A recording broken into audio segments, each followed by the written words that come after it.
the imposing mansion of the feared CEO Lee Jin-woo, where coldness was as palpable as luxury, the young cleaner Kim Min-ji struggled to survive. She was just one more of the many who tried their luck, knowing that no one could stand the boss for long. But one day, fate played a trick. Lee Jin-woo, who rarely returned home before nightfall, unexpectedly came back to retrieve the credit card he had forgotten, and what he saw left him in shock, his precious card in the hand of the humble cleaner. His icy heart tightened, distrust surged. He couldn't believe his eyes, but little did he know that Kim Min-ji had only picked up the card to put it away in the millionaire's room. Having found it fallen on the floor and knowing how valuable and important it was to her employer. The air in Lee Jin-woo's mansion was always thin, heavy, with the scent of impeccable cleanliness and an aura of unquestionable power. But in that instant for Kim Min-ji, it turned icy, cutting. The sound of firm, unexpected footsteps echoed through the marble corridor, paralyzing her. The credit card, which a second before was just a valuable object to be put away, transformed into a burning ember in her hands. Her eyes widened, fixed on the imposing figure emerging at the door of the master bedroom. Lee Jin-woo. He stood there, his eyes dark as night, fixed on her on the card. For Jin-woo, the scene was a punch to the gut, a brutal confirmation of his worst suspicions. Time seemed to freeze. There she was, the cleaner, the personification of humility, holding his card. The same card that represented not only his fortune, but his identity, his control, his life. His blood ran cold, and a wave of cold-contained fury began to bubble up. He didn't need explanations. The image spoke for itself. Min-ji felt his gaze pierce her soul. Panic rose in her throat, choking any words. The card, which she had picked up from the floor, gleamed under the chandelier's light, a silent testament to a truth only she knew. But how to explain? How to make the feared CEO believe that she, a simple cleaner, wasn't stealing, but merely trying to be responsible? Her mind raced, searching for an escape, a justification, but fear immobilized her. Jin-woo took a step forward, and the sound of his expensive shoes on the marble was thunder in the oppressive silence. His voice, when it finally broke the quiet, was a dangerous whisper, sharper than any shout.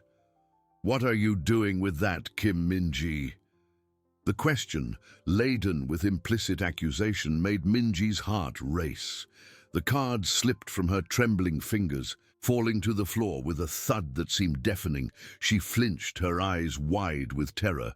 "Sir, I swear it's not what you're thinking." The words tumbled out, a thread of a voice almost inaudible. Jin-woo didn't move to pick up the card. His eyes remained fixed on her, without a drop of warmth, without a flicker of understanding. He had seen this before, the flimsy excuse, the attempt at manipulation. His entire life had been a battlefield where people tried to take advantage, and he had learned to be ruthless. "It's not what I'm thinking," he repeated, his voice laced with cutting sarcasm. "Then please, enlighten me. What exactly is an employee doing with her employer's credit card in his room in the middle of the day?" Min-ji felt tears well up in the corners of her eyes. The injustice was overwhelming. "I found it, sir, on the floor near the bed. I was going to put it away for you. I knew how important it was." She gestured, desperate to convey the truth, but her hands trembled uncontrollably. The image of her bent over, with the card in her hands, was irrefutable in Jin-woo's eyes. "Put it away," Jin-woo scoffed, a dry, humorless laugh escaping his lips. "You expected me to believe that? That you, a cleaner, were just putting away my credit card?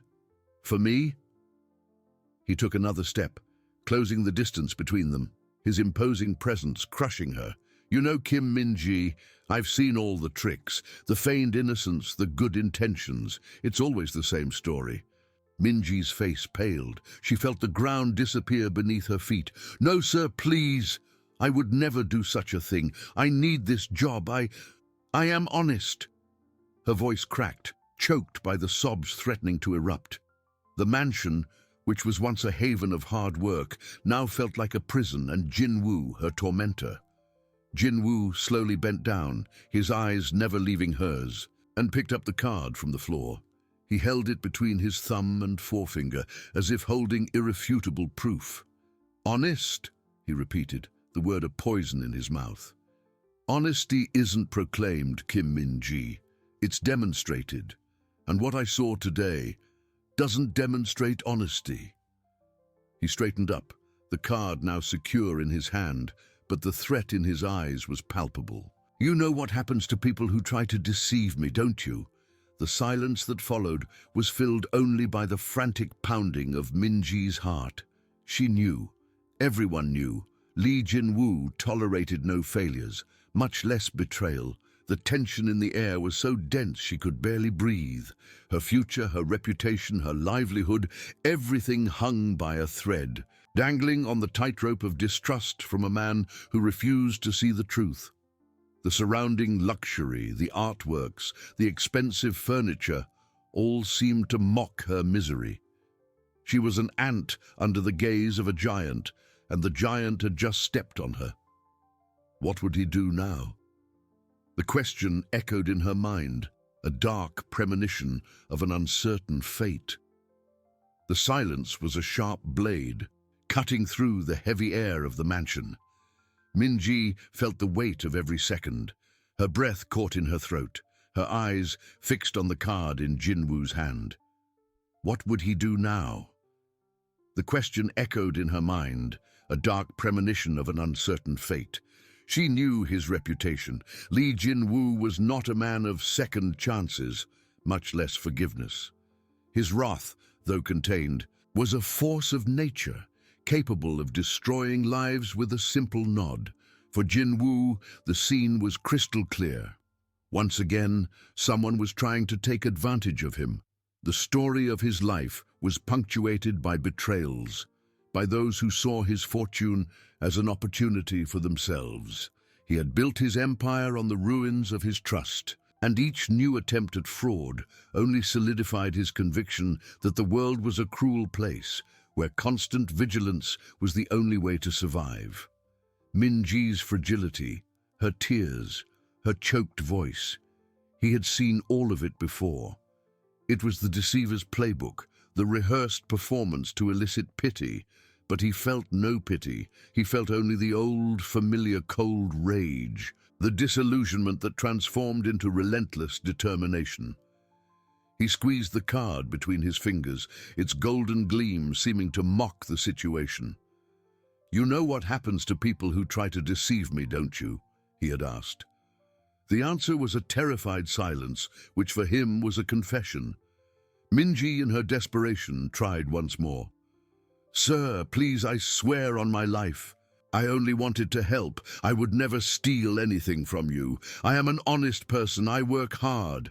I need this job." Her words were a tangle of pleas, her voice almost a whimper. Each word, however, seemed only to irritate Jinwoo further. "Help?" he repeated, irony dripping from each syllable. "You helped me by entering my room, picking up my credit card from the floor, and then, what, expecting me to thank you for not running off with it?" He took a step back, the distance between them not diminishing the intensity of his gaze. "I don't need your help, Kim Min-ji. I need employees who perform their duties and respect my property." He paused, the silence filled only by the sound of his own breathing. "And what I see here is a clear violation of both." Minji's heart pounded erratically, a frantic drum in her chest. The mansion, with all its opulence, seemed to close in on her. The walls, the expensive furniture, the priceless artworks, everything seemed to bear witness to her humiliation. She was an intruder, a stain on a perfect canvas of wealth and power. The air felt thin, each inhalation a struggle. She felt cold sweat trickling down her back, her face pale, her lips trembling. Jinwoo, for his part, observed her every reaction with calculated coldness. He saw not genuine fear, but the panic of being caught. The story of having found the card on the floor was too convenient, the perfect excuse for someone discovered.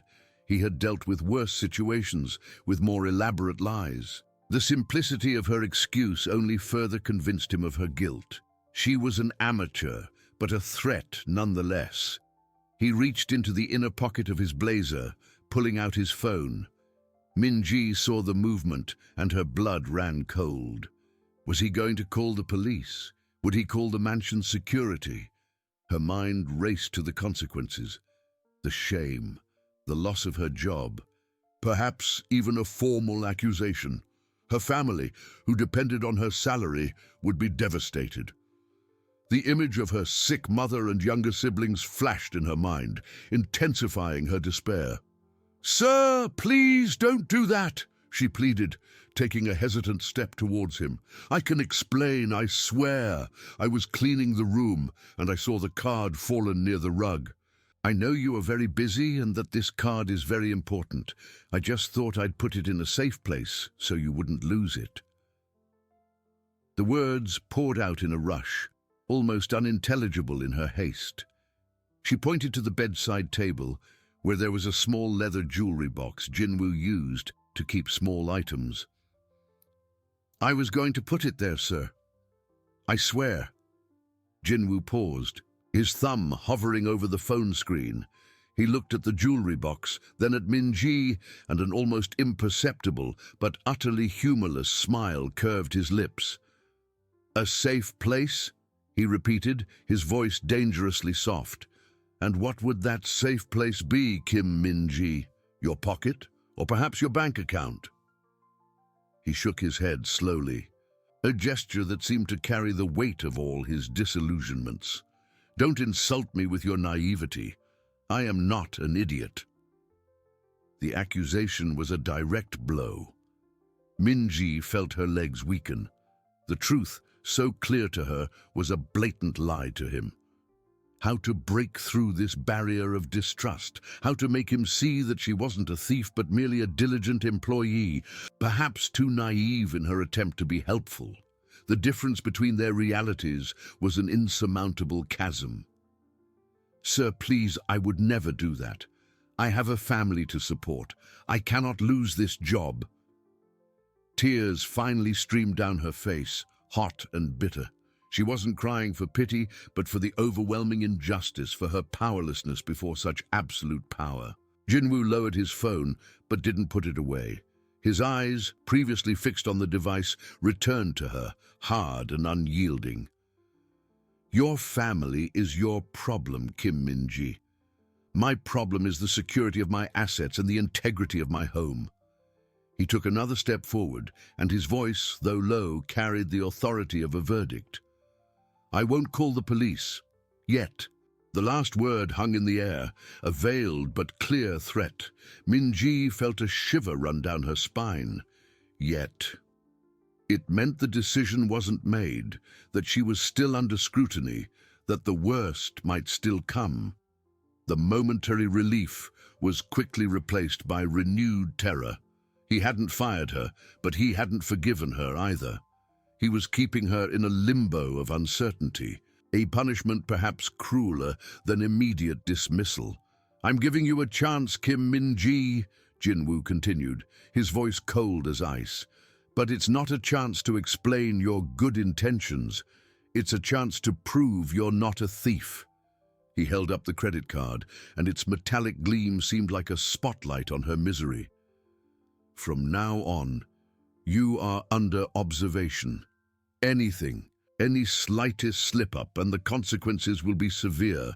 Understood?" Min-ji could barely swallow. "Yes, sir. I understand." Her voice was a whisper, almost inaudible. The weight of that chance was crushing. It wasn't an opportunity for redemption, but a conditional sentence. She was trapped under Lee Jin-woo's relentless gaze, her every move now under suspicion. The mansion's luxury, which once represented a future of hard work and dignity, was now a backdrop to her own nightmare. She had survived the first attack, but the battle was far from over.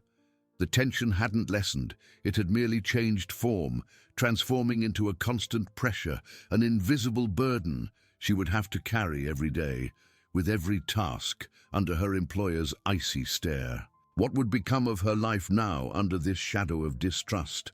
Minji could barely breathe. The word "understood" still echoed in her ears, a hammer pounding against her sanity. She had murmured a "yes," but the truth was she didn't understand how she could live under such scrutiny. Every fiber of her being screamed against the injustice, against the humiliation. The card, now tucked into Jinwoo's pocket, seemed to have taken a piece of her soul with it, replacing it with an unbearable weight of undeserved guilt. Jinwoo watched her, his eyes fixed, without a drop of warmth. For him, the chance he offered was not an act of mercy, but a strategy. He didn't believe in her innocence, not for a second. The story of his life had taught him to be skeptical, to see malice behind smiles and greed behind tears. Minji was just another in a long line of people who had tried to take advantage of him. The difference now was that he was prepared. He would watch her, yes, and if she made the slightest misstep, he would be there to crush her. Minji felt his gaze on her back as he turned and left the room. The sound of his footsteps echoed down the corridor, each one a reminder of the power he held over her. She stood there, motionless, for long minutes, her body trembling, her mind in a whirlwind. How could she continue? How could she clean that house, touch those objects, knowing that every movement would be interpreted as proof of her guilt? The clock on the living room wall seemed to mock her, each tick a countdown to the next moment of terror. She had to continue. Her mother, her siblings, they depended on her. The dignity she so cherished, her reputation as an honest worker, everything was at stake. But how to prove something he had already decided not to believe? With a sigh that seemed to tear the air from her lungs, Minji forced herself to resume her tasks. She picked up the microfiber cloth, her hands still slightly trembling. Jinwoo's room, which once represented just another room to be cleaned, was now a minefield. Every object, every surface, seemed to hide a trap. She cleaned the bedside table, the very spot where she intended to put the card, and felt a knot in her throat. Her eyes scanned the floor, searching for anything that might have fallen, any tiny detail that could be misinterpreted. She moved to the living room, where priceless artworks and designer furniture filled the space. Before, she admired them with silent respect. Now, they were silent witnesses to her disgrace. She ran the cloth over a bronze sculpture, her fingers barely touching the surface, afraid of leaving a mark, afraid that Jinwoo would appear out of nowhere and accuse her of damaging something. Paranoia was a slow poison, seeping into every thought, every action. Jinwoo, for his part, was not far. He sat in his office, a room adjacent to the living room, and activated the internal security camera system. There weren't cameras in every room, but common areas, including the living room and corridors, were monitored. He watched Minji through a hidden monitor on his desk, his eyes narrowed, searching for any suspicious movement. She seemed slow, hesitant. To him, this wasn't a sign of nervousness, but of someone calculating her next steps, trying to appear innocent. He watched her clean the bookshelf, wiping the leather-bound volumes. She paused for a moment, her gaze fixed on one of the books. Jinwoo frowned. What was she looking at? Was she memorizing the title to steal it later, or perhaps she was looking for something hidden? His mind, trained for distrust, transformed every innocent gesture into a potential act of bad faith. Minji, oblivious to the electronic surveillance, felt only the invisible pressure of Jinwoo's gaze. She had paused for an instant before an old book with a worn leather cover that seemed to hold a story. It was a moment of distraction, a brief escape from the oppressive reality. But guilt pricked her. She couldn't afford to be distracted. She had to be impeccable, more than impeccable. She had to be invisible.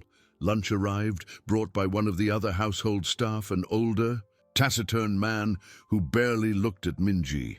She ate in silence in the staff kitchen, each mouthful feeling like a burden. The food tasted bland, anxiety stealing her appetite. She thought of her home, of the simple meal her mother would prepare, and longing tightened her chest. How would she explain this to her family if she lost her job? The shame would be unbearable. In the afternoon, Jinwoo decided to make an appearance. He left his office, phone in hand, pretending to be on an important call. He walked casually through the living room while Minji was cleaning the windows, his movements slow and deliberate. He stopped near her, his voice on the phone audible, but his eyes, in a quick glance, swept over the room and Minji herself. Minji felt his presence even before she saw him. A shiver ran down her spine. She struggled to remain calm, to continue cleaning the window with the same diligence, but her hands trembled slightly. She could feel the heat of his gaze, the weight of his distrust. It was as if he was waiting for her to make a mistake, to drop something, to look at something with too much interest. "Yes, I understand. Keep me updated on the progress," Jinwoo said into the phone, his voice firm and authoritative. He paused, and Minji felt he was looking directly at her, though she didn't dare lift her eyes. "Security is paramount. We cannot afford failures." The phrase, though seemingly directed at his call, was a clear message to Minji. Security, failures. She was the potential failure, the threat to security. Her heart pounded. She gripped the cloth tighter, her knuckles white. Cold sweat trickled down her forehead despite the air conditioning. Jinwoo continued his walk, disappearing from her sight, but the effect of his presence remained. Minji felt cornered, every fiber of her being under an invisible microscope. What would he do now? Would he watch her all day? Would he fire her at the end of her shift? Or would he keep her in this purgatory, waiting for her to break under the pressure? The uncertainty was torture, and the shadow of his distrust seemed to lengthen with each passing minute, swallowing her whole. She was no longer an employee. She was a prisoner in her own life, condemned to prove an innocence her judge had already denied. The shadow of Lee Jinwoo's distrust was not just a figure of speech. It was a physical presence, a heavy cloak that wrapped around Minji, suffocating her. Every movement, every breath seemed a monumental effort. She continued cleaning the windows, but her eyes didn't see the gleam of the glass, only the distorted reflection of her own dread.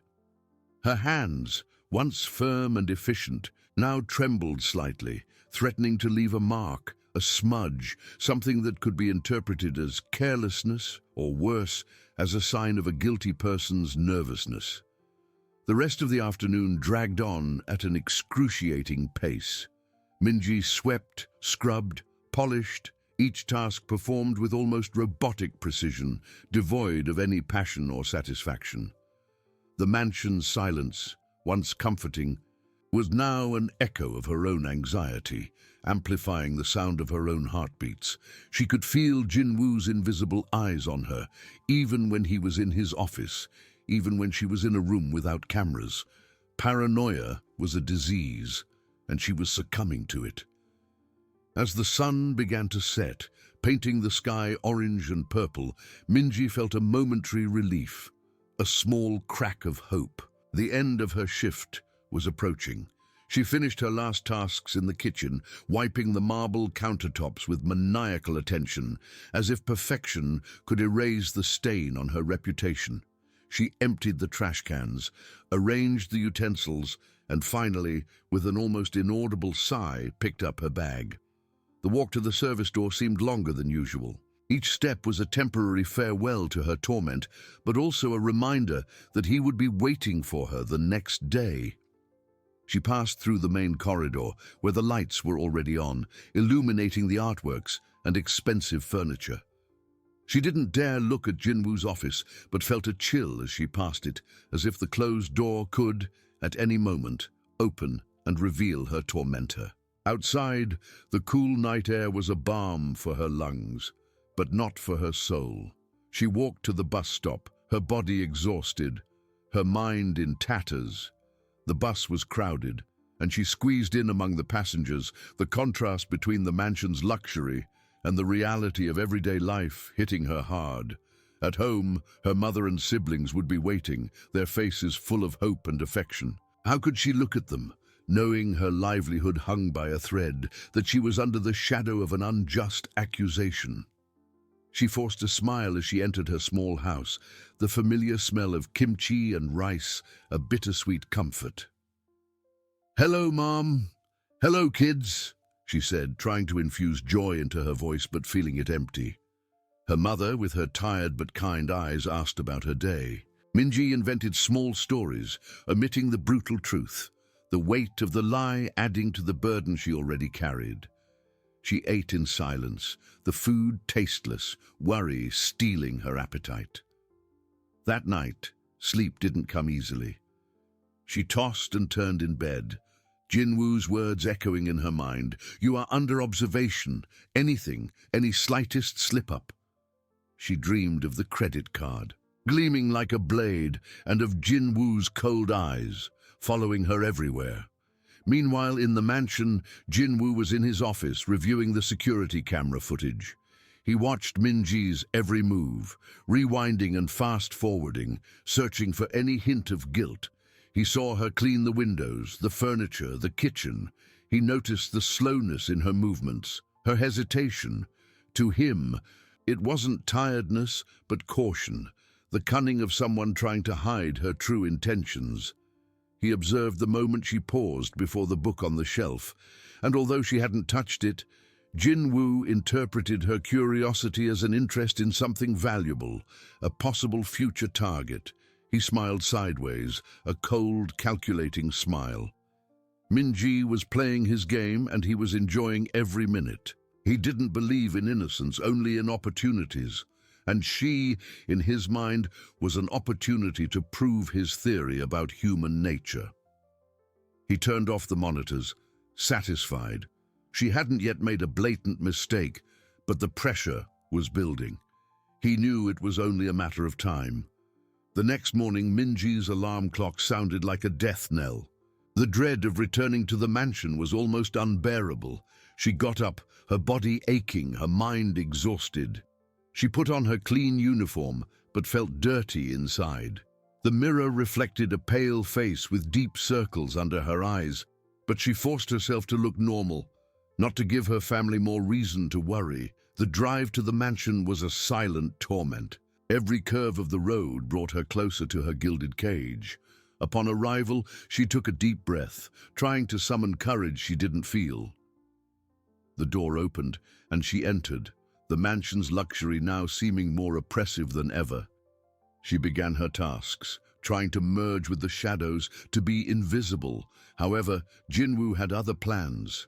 He was waiting for her in the living room, standing beside the glass coffee table, where a small crystal vase, which she had meticulously cleaned the day before, was slightly out of place. He said nothing, just watched her as she entered. His eyes swept the room, then landed on the vase. Minji felt her heart pound. She was sure she had left it perfectly aligned. Was it a test? A trap?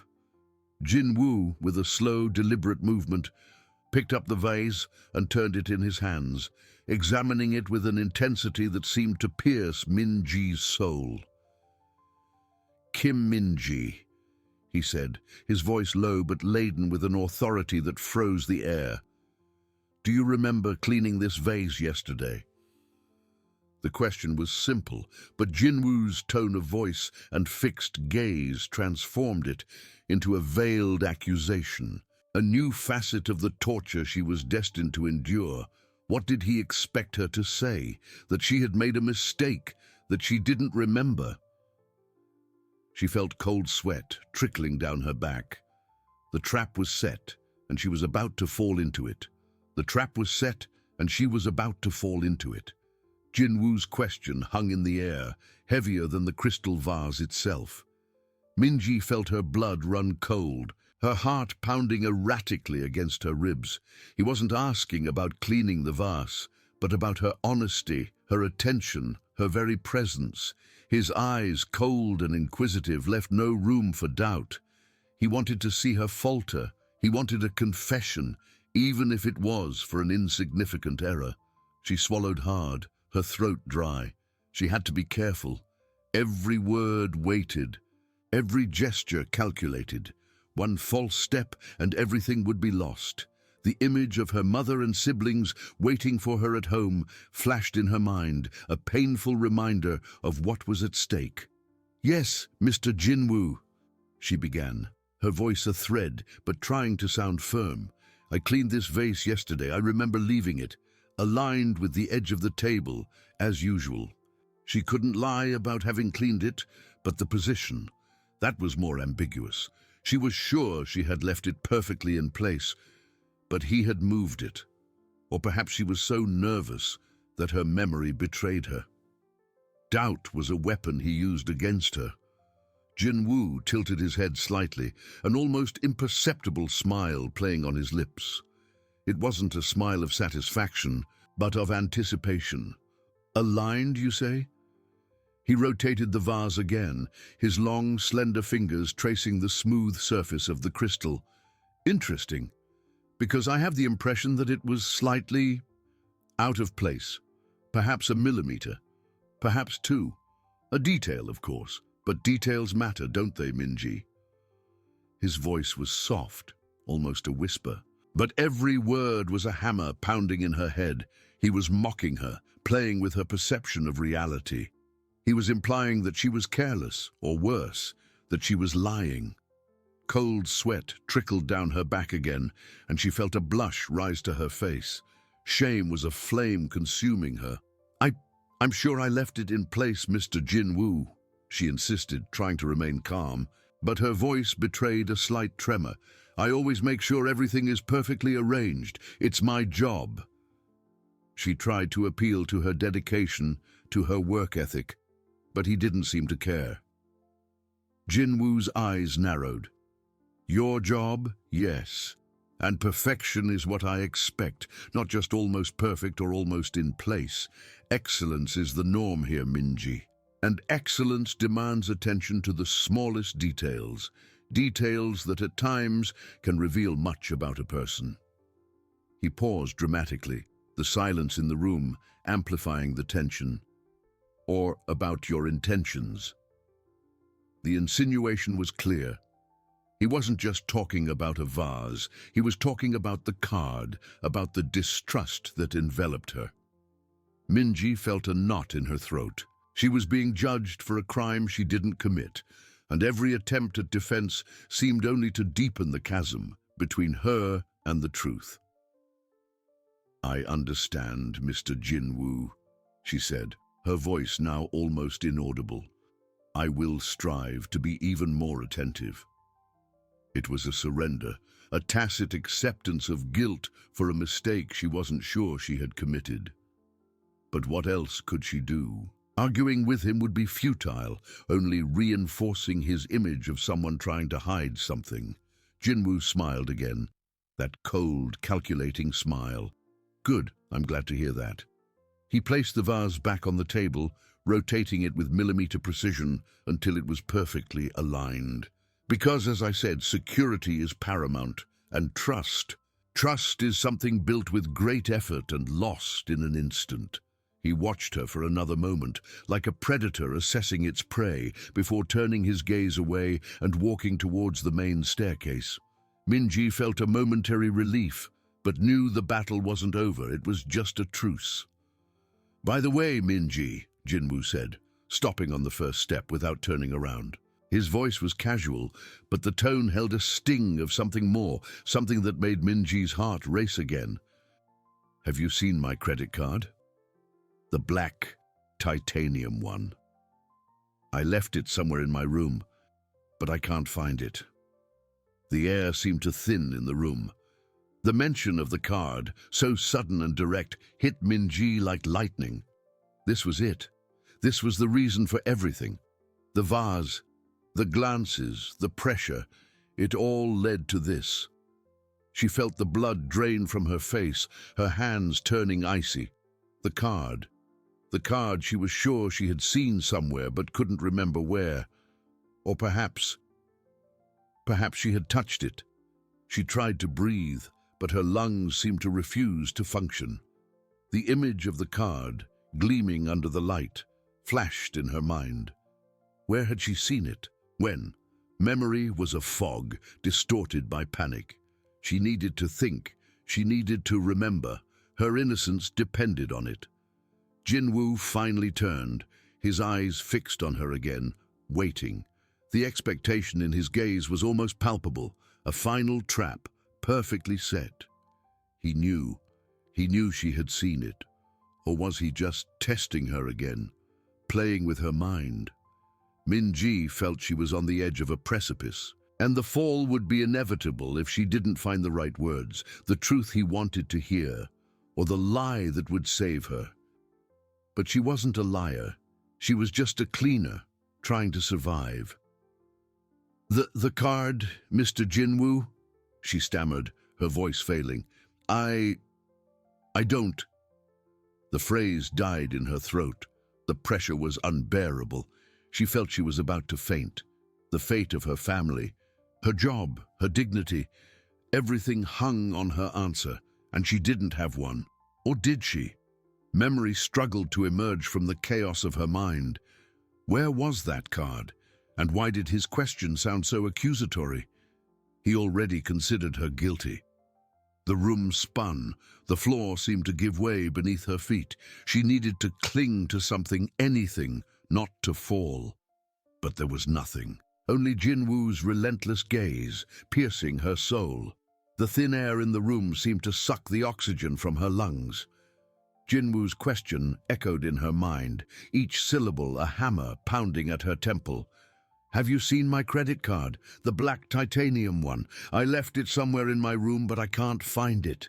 The world spun. The floor seemed to give way beneath her feet. Min-ji felt cold sweat trickle down her back, her throat dry, her hands trembling uncontrollably. The trap, which she had felt slowly closing since the vase incident, now tightened cruelly and definitively. He knew. Or worse, he wanted her to know that he knew. That fixed, piercing gaze left no room for doubt. He wasn't asking for information, he was demanding a confession. But a confession of what? Of a crime she hadn't committed. Her mind, previously a whirlwind of panic, now desperately tried to cling to a fragment of memory. The card. Where had she seen it? When? The image of the black, sleek, and dangerously valuable card danced in her peripheral vision. She was sure she had seen it, but where? And what had she done with it? A flash, a morning. Not today, but perhaps yesterday, or the day before. She was tidying Jinwoo's room, the bed perfectly made, the pillows aligned. She was cleaning the bedside table, where he usually left his glasses, a book, perhaps his phone. And there it was, the card. Not in a wallet, not in a card holder, but lying, almost carelessly, next to a book. She could feel the cold, smooth texture of the titanium in her fingers. It wasn't to steal, never. Her mind screamed the innocence of her intention. She just thought it was carelessness.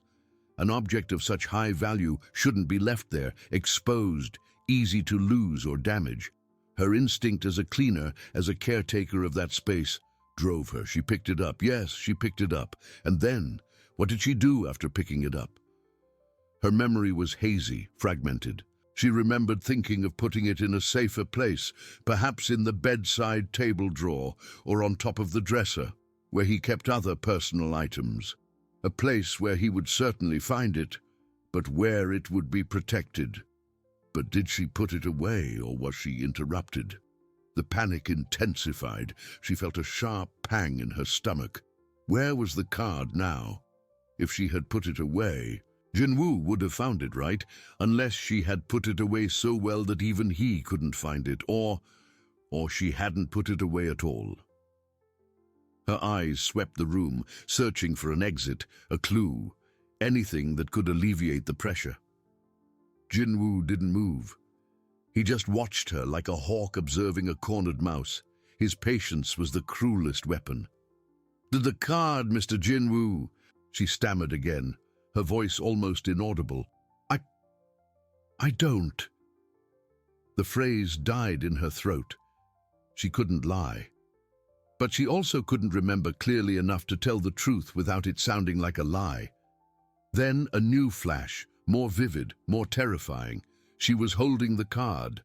The phone rang. It was her mother, with an emergency about her younger brother. She had to go. She had to leave the mansion immediately. In her desperation to leave, to answer the call, not to worry her mother, she didn't put it away. She put it somewhere. Somewhere quickly. A place where she would retrieve it as soon as she returned. A safe, but temporary place. Her heart leaped. She felt a weight in her apron pocket. A familiar weight. A weight she had completely forgotten in the confusion of the family emergency and the subsequent torment. The blood drained from her face. Her hands turned icy. The card, it was there, in her pocket, the whole time. Horror hit her with the force of a tsunami. She, the cleaner, had the Millionaire's titanium credit card in her own pocket, the irrefutable proof of her guilt. Jinwoo, with a slow, deliberate movement, descended another step, his eyes never leaving hers. He seemed to read her soul, to see the panic transform into a terrible realization. "Minji," he said, his voice now lower, almost a whisper, but with an intensity that made her tremble. "You seem to have remembered something about my card." She couldn't speak. Her mouth was dry, her tongue heavy. She could feel the outline of the card through the fabric of her apron. It was real. It was the proof. Her eyes widened. She could feel the blush rise to her face, not from shame of stealing, but from desperation at being caught in such a compromising, so easily misinterpreted situation. She tried, but the words wouldn't come. She reached out, trembling, for her apron pocket. She had to take it out. She had to show him. She had to explain, but the gesture, the hesitation, the slowness, everything seemed to scream guilt. Jinwoo stopped halfway up the staircase, watching her every move. A cold, cruel smile formed on his lips. He knew. He didn't need words. Her panic, the gesture towards her pocket, was all he needed. "What do you have there, Minji?" he asked. His voice now laden with an authority that froze the air. It wasn't a question, it was an order, an accusation. Minji, with tear-filled eyes and a trembling body, finally pulled the card from her pocket. The metallic gleam of the black titanium under the mansion's light seemed like a spotlight on her disgrace. She extended her hand, the card in her palm, like an offering, a surrender, a proof of her innocence and, at the same time, of her condemnation. Jinwoo descended the last step, his gaze fixed on the card, then on her eyes. The tension was almost unbearable. He said nothing, just watched her, the mansion's silence amplifying the sound of her own heart pounding erratically. He had found what he was looking for, and she, in his mind, had confirmed everything. The silence that followed the card's revelation was more deafening than any scream. The gleam of the black titanium in Minji's trembling palm was not a sign of innocence, but a cruel spotlight on her disgrace. Jinwoo, standing on the last step, needed no words. His eyes, once inquisitive, now held a glacial certainty, a confirmation of his worst suspicions. There was no surprise in his gaze, only a grim satisfaction, like that of a hunter finally cornering his prey. He slowly extended his hand, not to take the card, but for her to hand it over. It was a gesture of power, of dominance, demanding submission. Minji felt the weight of his gaze, the weight of her own guilt crushing her. The card seemed to burn her skin. She released it, and the valuable object fell into Jinwoo's outstretched palm with an almost inaudible sound, yet it echoed like a final verdict in the vastness of the mansion. Jinwoo twirled the card between his fingers, examining it as if it were an irrefutable piece of evidence, a trophy of his shrewdness. His lips curved into a thin smile, devoid of any warmth.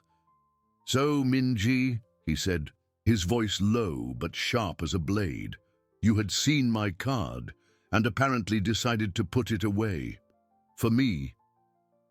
The last phrase was laden with sarcasm, a cruel irony that pierced Minji to the soul. She felt the blood drain from her face again, her legs wobbly. She needed to speak, she needed to explain. Her dignity, her job, her family's future. Everything depended on her ability to articulate the truth. But the words seemed stuck in her throat, choked by panic and humiliation. "Mr. Jinwoo, I swear," she managed to stammer, her voice hoarse and choked. "I didn't. It wasn't what you're thinking. I found it on the bedside table, just lying there. I thought it was dangerous to leave it there. I just wanted to put it in a safe place, so you wouldn't lose it." Jinwoo raised an eyebrow, his cold smile deepening. "Dangerous? Put it in a safe place? And that safe place was your pocket, Minji?" He paused dramatically, letting the accusation hang in the air. "You understand how that sounds, don't you?" Minji shook her head frantically, tears beginning to well in her eyes. "No, no. Please listen to me. I was going to put it in your room, in the drawer, but the phone rang. It was my mother, my brother. He had an emergency. I had to rush out. In my desperation, I put it in my apron pocket just for a moment, so I wouldn't lose it in the hurry. I was going to put it in the right place when I came back. I swear on my life, Mr. Jinwoo." Her plea was genuine, desperate, but to Jinwoo, it seemed merely another attempt to cover up the truth. He watched her with an intensity that made her shrink. The story of the family emergency, the hurry, the carelessness, all of it could be a convenient excuse, a rehearsed script for a situation like this. His mind, trained to distrust and analyze risks, did not accept such simple explanations for such suspicious acts. "A family emergency, of course," Jinwoo murmured, his voice devoid of any empathy. "There's always a good story, isn't there, Minji? But the reality is this. My credit card, an invaluable object for exclusive use, was found in your pocket. Not in a drawer, not on a dresser, but in your pocket, far from my room. Far from where I would expect to find it." He took a step forward, closing the distance between them. Minji instinctively recoiled, feeling cornered. I am not a thief, Mr. Jinwoo. I would never do such a thing. I work hard, honestly. I just wanted to help." "Help?" Jinwoo repeated, the word laden with disdain. "Minji, do you understand the gravity of the situation? The security of this house, the privacy of my belongings, are non-negotiable, and you, the person I should trust to care for this place, were caught with one of my most valuable possessions in your power, without permission, without reasonable explanation." He gestured with the card, as if it were the final, irrefutable proof. "This isn't a misplaced vase. This is much more serious." Minji's mind reeled. He didn't believe her. There wasn't a single fiber of trust in his eyes. He had already judged and condemned her. The trap didn't just close, it crushed her completely. The air felt denser, the weight of the accusation unbearable. She tasted the bitter flavor of despair. "What? What are you going to do?" she asked, her voice barely a whisper, fear paralyzing her. Jinwoo looked at the card in his hand, then at Minji, his eyes cold and calculating. "What am I going to do?" he repeated, as if the question were foolish. "I'm going to do what anyone would do. I'm going to ensure that the security of my home and my belongings is not compromised again. And Minji, that starts with a full investigation, and of course, with the consequences that follow." "Udrat," he didn't say "you're fired," but the implication was clear, more devastating than any words. He didn't call her a thief directly, but the accusation hung in the air, heavy and undeniable.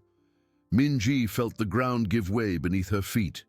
Her world, already so fragile, crumbled around her. She was alone, helpless, before a man who saw only the proof and ignored the truth in her eyes.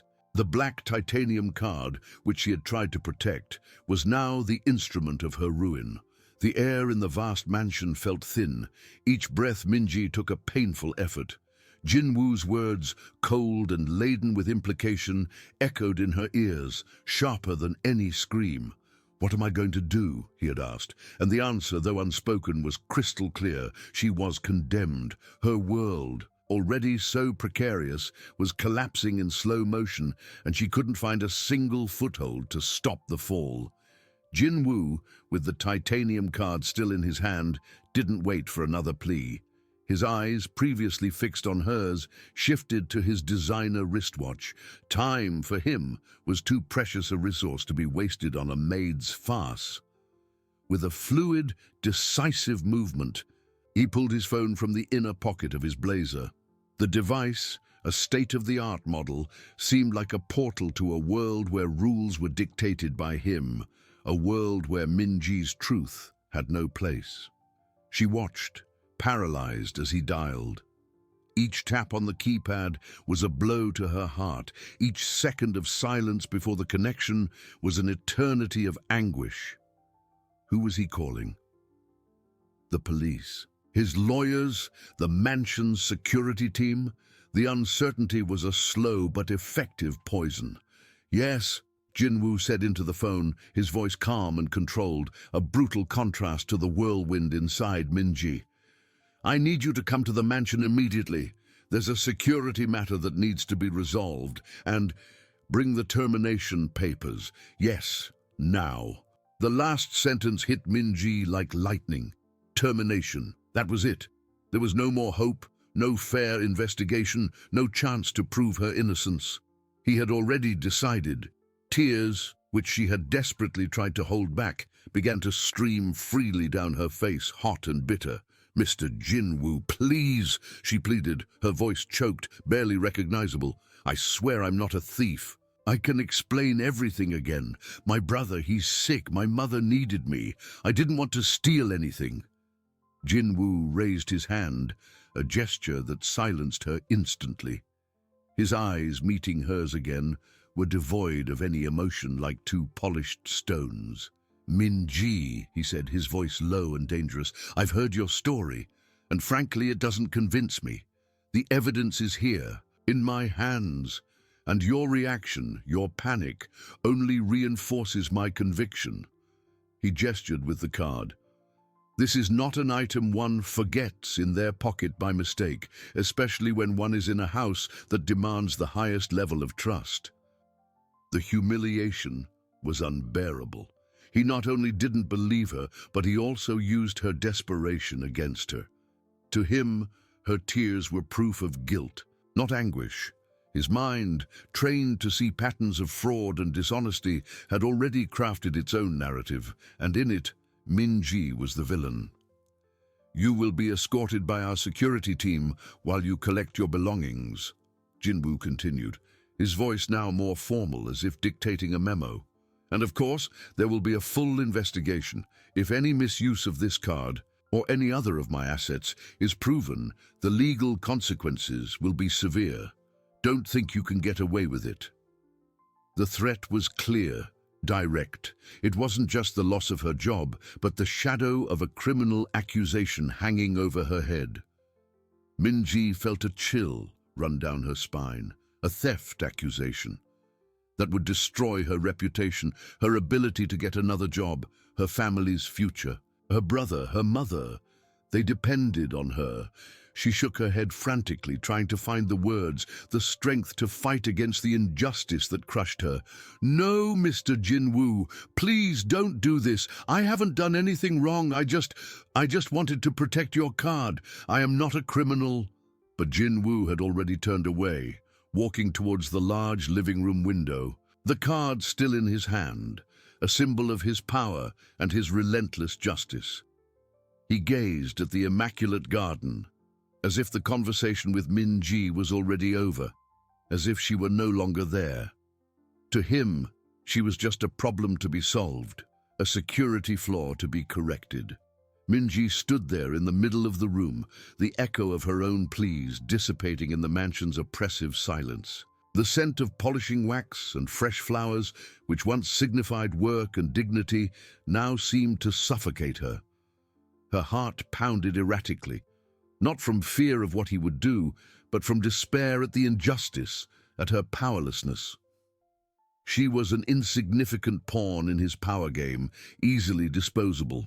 The titanium card, which she had tried to protect, was now the instrument of her ruin, and she was about to discover how deep that ruin could go. The main door opened, and two men in dark suits entered, their gazes cold and professional. The investigation had begun, and for Min-ji, hope had ended. The main door opened again, and two men in dark suits entered, their cold, professional gazes sweeping the room until they fixed on Min-ji. They were the mansion's security guards. Imposing figures she had always seen from afar, now approaching her like predators. Their faces were impassive, their movements calculated. The investigation had begun, but for Min-ji, hope had ended. One of the men, taller and with a discreet scar above his eyebrow, stepped forward. Min-ji, his voice was grave and devoid of any warmth. "We've been instructed to escort you to your quarters to collect your belongings. Afterwards, you will be escorted off the property." He didn't ask a question, but made a statement, a final verdict. The other, more robust guard remained slightly behind, his eyes fixed on Min-ji, as if she were an imminent threat. Min-ji felt her legs weaken. The dignity she had tried to maintain slipped away with each passing second. Being escorted like a criminal, watched with every move, was a humiliation that cut deeper than any words. She looked at Jin-woo, who was still turned away, observing the garden, completely oblivious to her suffering. There was no clemency, no second chance. The machine of his relentless justice was already in motion. I don't have much," she murmured, her voice trembling, almost inaudible. The apron, which she still wore, now felt like a uniform of shame. She thought of her small bag, the few belongings she brought from her humble home, the photos of her mother and brother. Those were her treasures, and now she would be forced to collect them under the watchful eyes of strangers. The taller guard nodded, indicating the direction of the service corridors, where her small temporary room was located. Min-ji began to walk, each step heavy, as if she were carrying the weight of the world. The two guards followed, one on each side, maintaining a calculated distance, but always present. The mansion's silence was broken only by the echo of her footsteps and the frantic pounding of Min-ji's heart. As they traversed the corridors she had cleaned and cared for with such diligence, every object seemed to mock her. The flower vases, the expensive paintings, the gleam of the marble floor. All of it belonged to a world that was now expelling her. She was an intruder, a threat, despite all her hard work and dedication. The irony was cruel. She had dedicated her life to serving, to caring, and now she was treated as a traitor. Upon reaching her small room, the taller guard opened the door with a firm gesture. The space was simple, almost Spartan, a stark contrast to the mansion's opulent luxury. There was a bed, a small wardrobe, and a bedside table. On it, a faded photo of her family, her mother's smile and her brother's hopeful gaze. That image, once a comfort, now crushed her with the reminder of what she was about to lose. "Please, be quick," the guard said, his voice devoid of emotion. Min-ji opened her wardrobe, her hands trembling. The few articles of clothing, her clean and folded work uniform, her modest shoes. Each item seemed to scream her poverty and her powerlessness. She picked up the small bag from under the bed and began to pack her things under the watchful eyes of the two men. They didn't help her, nor did they offer a word of comfort. They were merely guardians of the property, executors of a sentence. As she folded a blouse, a thought hit her hard. What would she tell her mother? How would she explain that she had lost her job? That she was being accused of theft? How would she support her family, especially now that her brother needed urgent medical help? Despair deepened, a bottomless pit threatening to swallow her. With her bag closed, Minji felt an even greater emptiness. It wasn't just the job she was losing, but her reputation, her dignity, and perhaps even her freedom. Jinwoo's full investigation would not be a search for truth, but a witch hunt, with her already marked as the culprit. The titanium card, which she had tried to protect, was now the instrument of her ruin, and she was about to discover how deep that ruin could go. The room door closed behind her, sealing the end of an era and the beginning of a nightmare. The service room door closed with a dry click, a sound that sealed not only the end of Minji's stay at the mansion, but the end of a part of her life. The small room, once a refuge of simplicity amidst luxury, now felt like a tomb for her hopes. With her small bag in hand, heavy not with its contents, but with the burden of her disgrace, Minji was led through the corridors she had traversed so many times with a cleaning cloth and a bucket. Each step was torture. The walls, which she had scrubbed until they gleamed, now seemed to rise like silent judges. The paintings, the sculptures, the Persian rugs, everything that made up the opulence of that place, seemed to mock her condition. She was an intruder, an outcast, being expelled from the paradise she helped maintain. The guards, one on each side, kept a calculated distance, but their presence was overwhelming. Their gazes, once merely professional, now carried a weight of suspicion, of condemnation. Minji felt every fiber of her being scream against the injustice, but the words refused to come out, trapped in her throat by a knot of despair. She thought of the titanium card, the innocent object that had become the weapon of her ruin. That piece of metal, which she had found on the floor and with the best of intentions picked up to put away in Mr. Jinwoo's room, was now the irrefutable proof of her supposed guilt. The irony was cruel, biting. She had acted with honesty, with care, and in return received the vilest accusation. Jinwoo's world was a world of certainties, where material evidence spoke louder than the truth of the heart. And in his world, Minji's truth had no voice. As they approached the grand living room, Minji saw Jinwoo still with his back to them, observing the garden, immersed in his own universe of power and control. He didn't turn around, didn't offer a last glance, a last word. For him, the matter was closed, the security flaw corrected.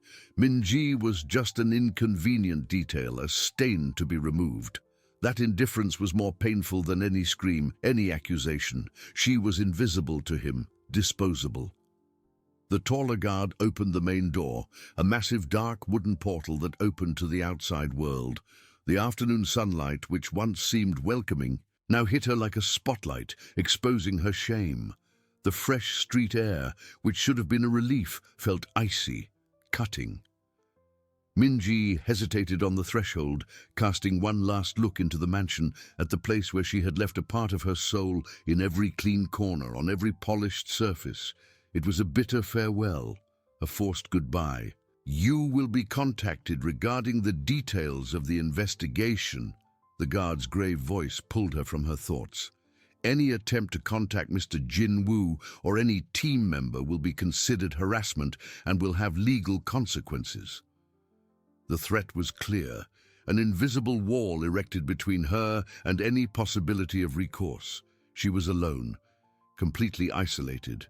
Minji walked through the wrought iron gate, which closed behind her with a metallic, definitive sound. The guards remained inside the property, watching her until she was a safe distance away, as if they feared she might turn into smoke and reappear inside the mansion.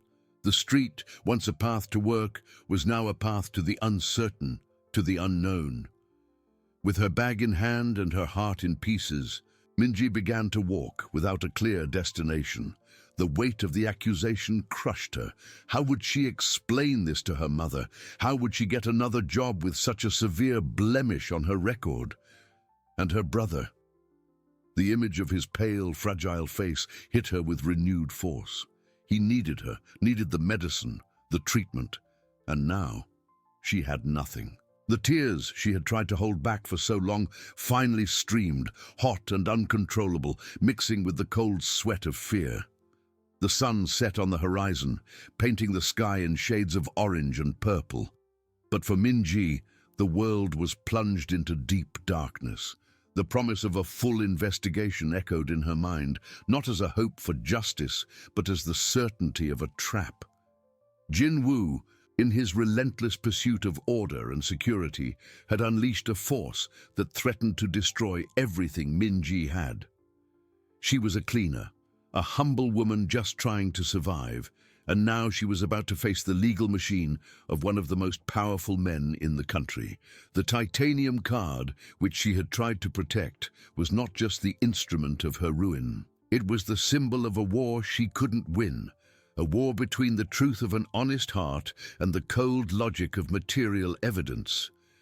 The nightmare was just beginning, and Minji didn't know if she would have the strength to face it.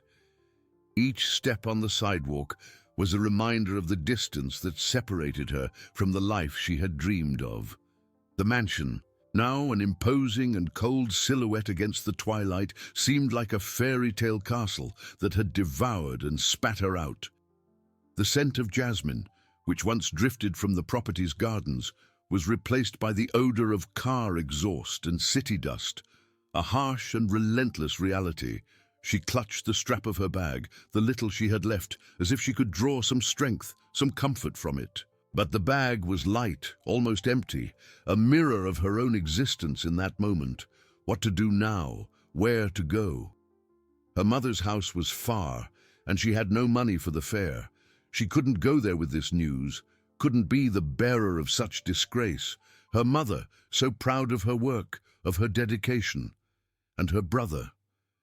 The image of him, lying in bed, with wide, hopeful eyes, asking when she would return with the medicine, with hope.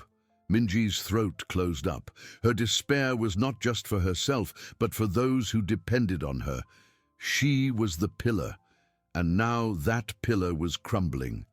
Jin Woo's full investigation. The phrase echoed like a sentence. She knew there would be no justice there. Jin Woo wasn't seeking truth, but confirmation of his own conviction. He was a man of power, accustomed to having his decisions obeyed, his orders followed.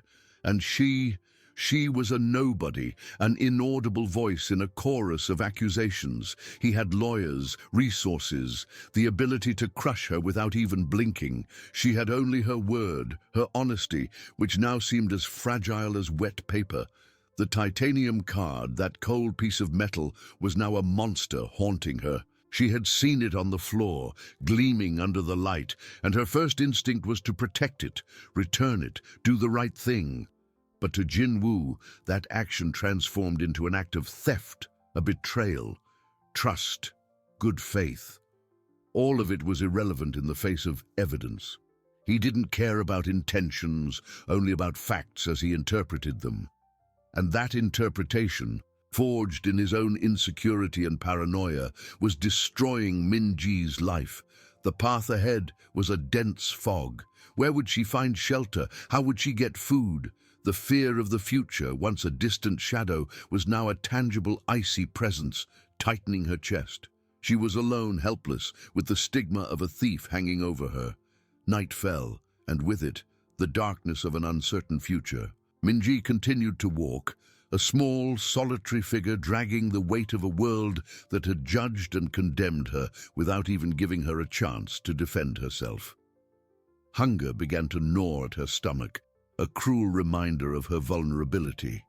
She hadn't eaten since lunch at the mansion, and now, without money, without a job, the prospect of a meal was an unattainable luxury. The night's cold penetrated her thin clothes, and she huddled, hugging herself, trying to retain the little warmth she had left. Every streetlight she passed seemed to expose her misery. Every whirring car seemed to mock her powerlessness. She found herself in a neighborhood she didn't recognize, far from her humble home and the bus stop that took her to work. Shops were closing. People hurried towards their homes, their refuges. Minji had none. The idea of sleeping on the street under the starry sky she could barely see through the city's light pollution was terrifying. But what choice did she have? Rage, a feeling she rarely allowed herself, began to bubble beneath the surface of her despair. It wasn't fair. She had worked so hard, with such dedication, only to be treated like a criminal. The image of Jin Woo, his back turned indifferent as she was expelled, burned in her mind. He, in his ivory tower, secure in his wealth and power, didn't even deign to look at her. To him, she was just a problem to be solved, a disposable piece in his game of control. But Minji was not a piece. She was a person, with a family, with dreams, with a dignity he was trying to crush. The humiliation was a slow poison, but the injustice was a fire beginning to spark within her. She didn't know how, but she couldn't simply accept this. Her brother, her mother, they needed her. She couldn't surrender. The nightmare was just beginning, yes, but perhaps Minji wouldn't be swallowed so easily. Perhaps she possessed a strength she didn't even know she had, a strength that at that moment manifested in the stubbornness of her feet, which kept walking even when her body cried out for rest. She needed a plan. She needed a place to think. Her eyes swept the street, searching for any sign of a shelter, a church, an open cafe that might offer a little warmth. It was then that her tired eyes landed on a dimly flickering neon sign in a dark alley. Midnight Cafe, open 24h.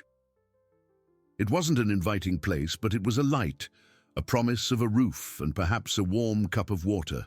It was a beginning, a foothold in the darkness. Minji hesitated for a moment, the innate caution of someone who had always lived on the fringes of society pulling her back. But the cold and hunger were stronger than the fear of the unknown. She turned into the alley, the smell of stale coffee and cigarette smoke welcoming her, or at least enveloping her, in a new layer of reality. As she approached, an idea, fragile as a spiderweb, began to form in her mind. Jin Woo was a man of power, but also a man of image. What if the truth, the simple and brutal truth of her innocence, could be told in a way he couldn't control? Not in the courts, where he held all the advantages, but somewhere else, where a cleaner's voice might perhaps be heard. The flame of resistance, once a spark, now flickered with slightly greater intensity. She had nothing to lose, and perhaps, just perhaps, that was her greatest weapon. The door of the Midnight Cafe groaned with a rusty whine, a sound that seemed to echo Minji's weariness. The air inside was dense, a pungent mix of strong coffee, nicotine, and a persistent mustiness that clung to the faded walls. The place was small, dimly lit by fluorescent bulbs that buzzed and flickered, and a broken neon sign that promised home cooking with only half its letters lit. It was the polar opposite of Jin Woo's mansion, a brutal reminder of the line separating his world from hers. Minji huddled, feeling like an intruder even there, in that refuge of the downtrodden and night owls. She found a table in the darkest corner, away from the curious glances of a few customers who seemed to have forgotten time. The counter was dirty, the floor sticky, but there was warmth. A tenuous warmth that, for the first time in hours, began to thaw the layer of ice that had formed in her chest. She asked for just a glass of water, her voice a hoarse whisper, and the waitress, a woman with tired eyes and a stained apron, merely nodded without questions. As she waited, the idea that had sprouted in her mind began to take on sharper, more dangerous contours. Jin Woo had used his power to crush her, to turn her into a criminal without even a chance for defense. He had built a wall of lawyers and legal threats. But what if she didn't try to scale the wall? What if she went around it? What if she used the only weapon she had left, the truth?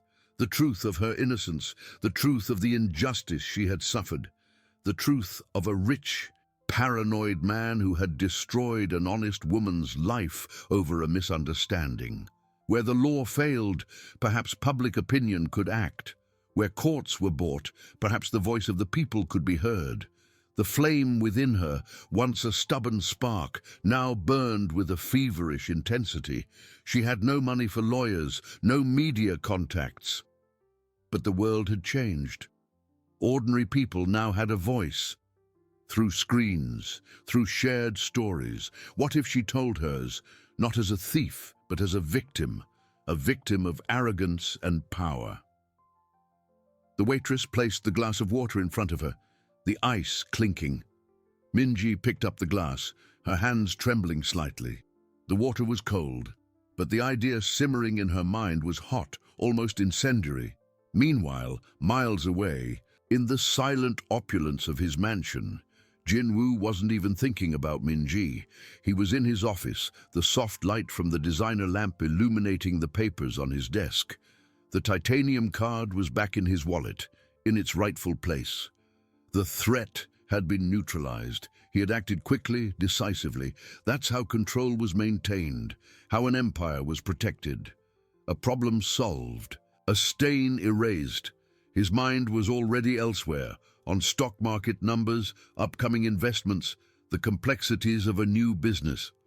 The cleaner was an insignificant footnote, an unpleasant reminder that one must always be vigilant, always distrustful. He felt a pang of satisfaction, a confirmation of his own shrewdness. No one would deceive him. No one would take advantage of him. He was Jinwoo, and his world was safe, impenetrable. But Minji, sitting in the dingy cafe with an empty stomach and a heart full of new and dangerous determination, was about to prove just how wrong he was. She didn't have an empire, but she had a story. And the story of an innocent woman crushed by a powerful man had a power all its own. She didn't know how she would do it. She had no phone, no internet access. But the city was vast, and somewhere there would be a public library, a community center, someone who could listen to her. She needed a plan, she needed a platform, and she needed courage. The courage to face not just Jinwoo, but the system that protected him, her brother, her mother. They were the reason. They were the force that propelled her. She couldn't afford to give up, to bow down. The humiliation she had felt in the mansion, the indifference in Jinwoo's eyes, all of it now transformed into a cold, relentless fuel. She looked at the glass of water, then at the dark street outside. The night was still long, but Minji's despair was beginning to transform into a streak of light, a promise of a fight. She wouldn't just be a victim, she would be a voice, and that voice, she knew, would be harder to silence than any of Jinwoo's lawyers could imagine. The nightmare had begun, yes, but Minji's resistance was just being born, and she would be fierce.